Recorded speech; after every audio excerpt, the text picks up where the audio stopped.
नमस्कार, स्वागत है आपका हमारे चैनल में। और दोस्तों मैं यशवंत। तो दोस्तों अब हम बात करने वाले हैं जनसत्ता के राष्ट्रीय संस्करण से संबंधित, जैसे आप एडिटोरियल या संपादकीय कहते हैं, उसके बारे में आज हम यहाँ पर डिस्कस करेंगे। और जो भी था कि मैं कल वीडियो क्यों नहीं बना पाया और आज वीडियो लेट क्यों बना, तो आप लोग एक टाइमिंग सेट करिए कि मैं पूरी कोशिश करूँ कि उस समय पर आपको सारे वीडियोज़ उपलब्ध करा पाऊँ। ठीक है, कम से कम एक दो एडिटोरियल तो उस समय के अंतर्गत आ जाने चाहिए। तो यदि इस प्रकार का कुछ भी है तो ज़रूर सुझाव दीजिएगा। अब आज का जो विषय है, आज हम बात करेंगे चुनौती बनते विषाणु। तो आज जिस तरह से वैश्विक स्तर पर महामारी ने जन्म लिया है, जो तमाम तरह की समस्याएं दिन प्रतिदिन विकराल होती जा रही हैं, तमाम तरह के देशों का जो अर्थव्यवस्था था वो पूरी तरह से ध्वस्त हो चुकी है, उसके बारे में आज हम बताएंगे। ठीक है, तो इसे लिखा प्रमोद भार्गव जी ने। चलते हैं आगे। चीन के वुहान शहर से कोरोना विषाणु के वैश्विक विस्फोट के बाद एक बार फिर से जीवाणु विषाणुओं को जानने और उन पर नियंत्रण के उपाय तेज हुए हैं। कोरोना चीन के वुहान इंस्टीट्यूट ऑफ वायरोलॉजी में कृत्रिम तरीके से निर्मित विषाणु हैं या फिर प्राकृतिक, इसकी पड़ताल में भी दुनिया के वैज्ञानिक जुटे हैं। दरअसल 66 साल पहले विश्व स्वास्थ्य संगठन ने भविष्यवाणी की थी कि कुछ सालों के भीतर रोगाणुओं से मनुष्यों में फैलने वाले संक्रमण और महामारियों पर नियंत्रण पा लिया जाएगा। सोचिए, आज हमारे देश में या फिर वैश्विक स्तर पर अगर एक चीज़ हम बताएं आपको, तो वैश्विक स्तर पर क्या हो रहा है आप देख सकते हैं कि वैश्विक स्तर पर जो समस्याएं उत्पन्न हो रही हैं वो ये हैं कि लोग हथियार बनाने में जुटे हुए हैं, लोग बम बनाने में जुटे हुए हैं। पर जो पहली प्राथमिकता होनी चाहिए किसी भी देश की या वैश्विक संगठन की, वो होना चाहिए कि कोई भी यदि महामारी हो, कोई भी यदि बीमारी हो, तो सबसे पहले उससे संबंधित टीका बनाया जाए, दवा बनाई जाए। पर देख सकते हैं कि कोरोना को जन्म देने के बाद भी चाइना जैसा देश बाज नहीं आ रहा है, जो उसके तमाम इर्द गिर्द के जो रीजन है, जो देश हैं, उन पे वो दावा कर रहा है और तमाम तरह के देशों से लड़ने के लिए भी तैयार है। और भारत में जिस तरह से पूर्वी लद्दाख की गलवान घाटी में स्थिति दिन प्रतिदिन बहुत ही संवेदनशील होती चली जा रही है, उस पर कुछ कहा नहीं जा सकता कि भविष्य में क्या होगा। ऐसा इसलिए कहा गया था क्योंकि अब तक पोलियो, चेचक, मियादी बुखार और क्षय रोग से मुक्ति के रूप में दवा या टीकों की खोज हो चुकी थी। चिकित्सा विज्ञान के चमत्कार ने यह उम्मीद जगा दी थी कि जल्दी ही रोगाणुओं को पूरी तरह काबू में लेने में कामयाबी मिल जाएगी, लेकिन यह उम्मीद दूर की कौड़ी साबित हुई।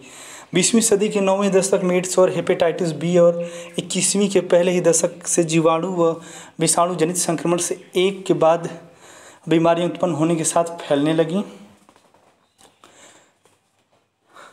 पश्चिम अफ्रीका में इबोला, दक्षिण अमेरिका में जीका, मध्य पूर्व से मिडिल ईस्ट रेस्पिरेटरी सिंड्रोम और चीन से सॉर्स, मर्स, निपाह, बर्ड फ्लू, कोरोना इत्यादि विषाणुओं ने निकलकर भयानक व जानलेवा बीमारियां फैलाई। आज तक दुनिया में जितने भी पैंडेमिक आए हैं, महामारियां आई हैं, या तो जो एक आपका आया था 1400 ईस्वी में आया था, जिसके बारे में कहा जाता है कि यूरोप की तकरीबन आधी आबादी ख़त्म हो गई थी, मतलब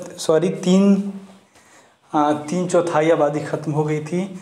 और उसके बाद अगर कोई बीमारी आई तो दोस्तों कोरोना महामारी आई है। आप देख सकते हैं कि वैश्विक स्तर पर जो तमाम तरह के प्रबंध किए गए हैं इससे लड़ने के लिए, फिर भी असफलता ही हाथ लगी है। और तमाम तरह के देश जिस तरह से दावा कर रहे थे कि हमने वैक्सीन खोज दी, हमने दवा खोज दी, सारे अफवाह हैं, सारी झूठी खबरें हैं।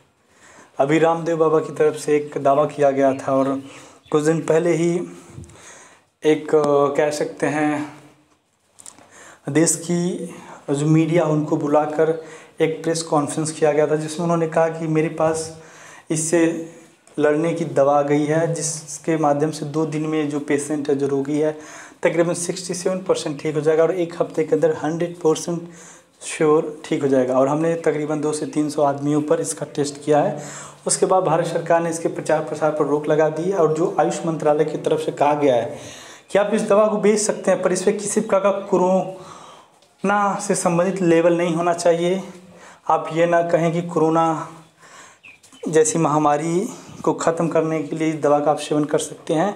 इसको आप बाज़ार में बेचिए, पर मात्र एक इम्यूनो बूस्ट के लिए, मतलब अपना जो इम्यूनो सिस्टम को इम्प्रूव करने के लिए, शक्तिशाली बनाने के लिए, इसी कारण आप बेच सकते हैं। कोरोना से संबंधित अगर बेचेंगे तो जो ड्रग लाइसेंस होता है उससे you should be punishable and हो सकता है कि आपका लाइसेंस भी कट कर दिया जाए। उसके बाद है, बीते 7 दशकों में प्रत्येक दशक में नई बीमारियों की संख्या 3 गुना बढ़ी है। हालांकि चिकित्सा विज्ञानी लगातार रोगाणुओं की पहचान कर उन्हें काबू में लेने के उपाय खोज रहे हैं।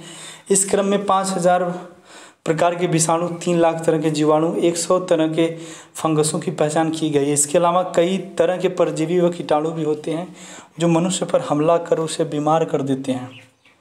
जिस तरह से आज आबादी को नियंत्रित करने के अनेक उपायों के बाद भी आबादी बढ़ती चली जा रही, उसी तरह सूक्ष्म जीव व कीटाणु 4 करोड़ गुना तेज़ी से विकसित हो रहे हैं। ग्लोबल वायरोम प्रोजेक्ट के अंतर्गत मानव आबादी में फैलने की क्षमता रखने वाले करीब 5 लाख रोगाणुओं की पहचान का काम चल रहा है। इस कार्यक्रम पर 200 अरब रुपए खर्च किए जा रहे हैं। सोचिए, साला पर ज़मीनी स्तर पे कुछ नहीं दिखता है। कभी कभार महसूस होता है ना कि मतलब देश स्तर पर तो लोग बेवकूफ़ बनाते ही हैं, वैश्विक स्तर पर भी बस एक दूसरे को ढांढस बांधते हैं, मूर्ख बनाने का कोई स्कीम चलाते हैं। जन्म लेते नए रोगाणुओं को पहचानने के लिए कार्यक्रम प्रोडिक्ट 2009 में आरंभ किया गया था। अंतर्राष्ट्रीय विकास के लिए अमेरिकी एजेंसी QSAID की आर्थिक मदद से चलने वाले प्रोडिक्ट ने मनुष्य और जानवरों में प्रवास करने वाले 1000 विषाणु खोज लिए हैं। इस कार्यक्रम के सामने आने से साफ हुआ कि वैज्ञानिक जितनी भी नई संक्रामक बीमारियों के बारे में जानते हैं वे मवेशियों या अन्य प्राणियों से फैली हैं और उन्हें रोकना संभव है।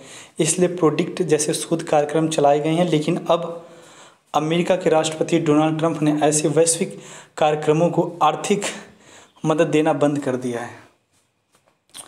तमाम लोगों को समस्या हो सकती है कि अमेरिका के राष्ट्रपति डोनाल्ड ट्रंप ने जिस तरह से WHO को किसी प्रकार की आर्थिक मदद देने से रोक लगा दी है और तमाम तरह के प्रतिबंधों का हवाला भी वो देते हैं कि आने वाले समय में मैं जांच कराऊंगा, यदि जांच सही पाई गई तो इनके ऊपर कार्रवाई होगी।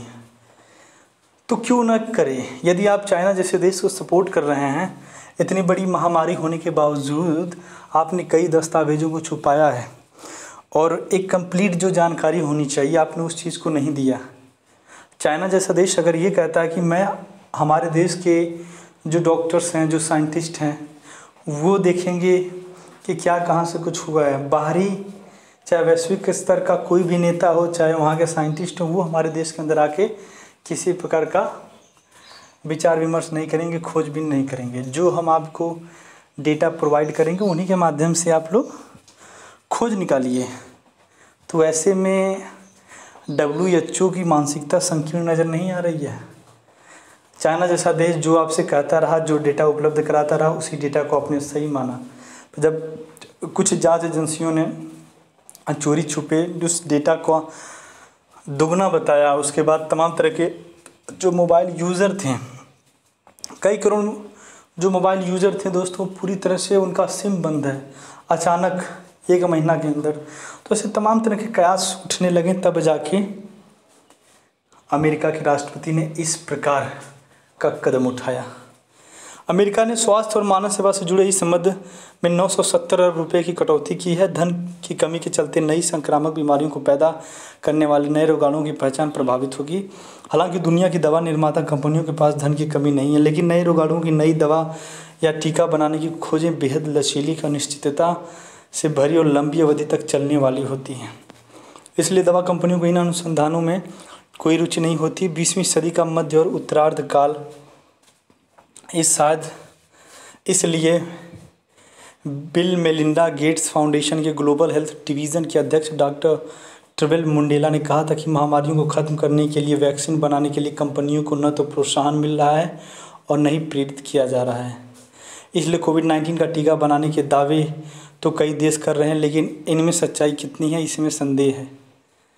आप बता दें, जब से कोरोना पैंडेमिक निकला है तमाम तरह के देश, तमाम तरह की एजेंसियां दावा कर रही थी हमने बना लिया। ये देखिए मीडिया में जब बैठूं सुबह सुबह में टीवी में दिखाया जा रहा था, ये देखिए फला देश ने खोज दिया, फला संस्था ने खोज दिया, टीका खोज दिया, दवा खोज दिया, पर सारे लोग बाद में बेसलेस निकले।